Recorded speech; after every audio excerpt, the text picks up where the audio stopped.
ჯორჯიას ერთ-ერთ შტატში კლინიკაში წევს ქალბატონი ადრიანა სმიტი, რომელსაც აქვს სამედიცინოდ აღიარებული ტვინის სიკვდილი, ეგრეთ წოდებული, რაც კობაზე ბევრად უფრო მძიმე მდგომარეობა და საიდან დაბრუნებაც ჯერჯერობით სამედიცინო თვალსაზრისით შეუძლებელთან მიახლოებულად ითვლება.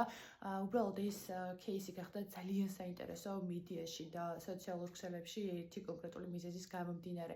ეს ქალბატონი არის 9 კვირის ორსული. გამომდინარე იქიდან, რომ ტვინის ფუნქციონირება არის მნიშვნელოვნად შეჩერებული, ის როგორც აკონტროლებს მთელ ნერვულ სისტემას, ჰორმონალურ მუშაობას და აქედან გამომდინარე მნიშვნელოვნად უკავშირდება მის მუცელში მყოფი ბავშვის ჯანმრთელობას და კარგად ყოფნას და გარკვეულ რისკებს ქმნის. თუმცა არის აქ კიდევ ერთი საკითხი, რამაც გამოიწვია დებატები, ეს არის შემდეგი. უნდა მიეცეს თუ არა ამ ქალს ხელოვნურად გულის მუშაობის შენარჩუნების უფლება თუ არა. ანუ რეალურად უნდა მოხდეს თუ არა ამ ქალის აპარატიდან გათიშვა, მიუხედავად იმისა, მისი გული მუშაობს თუ არა და მიუხედავად იმისა, რომ ის არის 9 კვირის ორსული.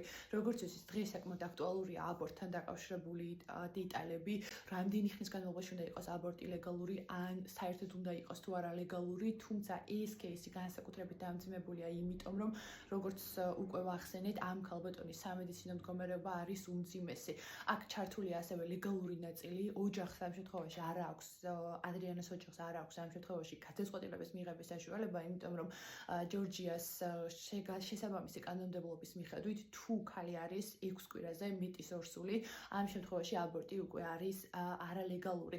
ადამიანები, რომლებიც მიეკუთვნებიან აბორტი არის დასაშვები, ისინი ამ ყველაფერში ხედავენ ძალიან დიდ ბოროტებას, რადგან ისინი თვლიან, რომ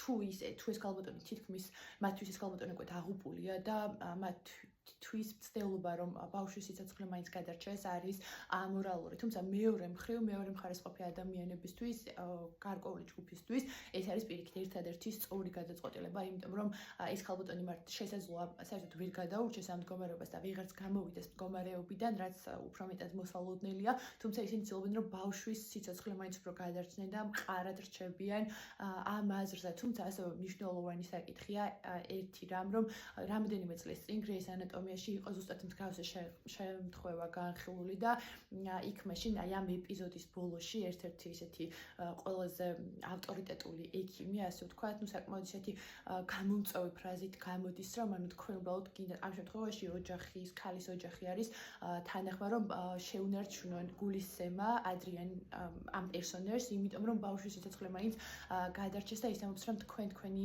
შვილის გვამს იყენებთ ინკუბატორად. თუმცა აქ შესაძლოა, რა თქმა უნდა, ემოციურ დემაგოგიასთან მქონდა საქმე. საინტერესოა თქვენ რას ფიქრობთ და რა აზრი გაქვთ ამასთან დაკავშირებით ჩემთვის.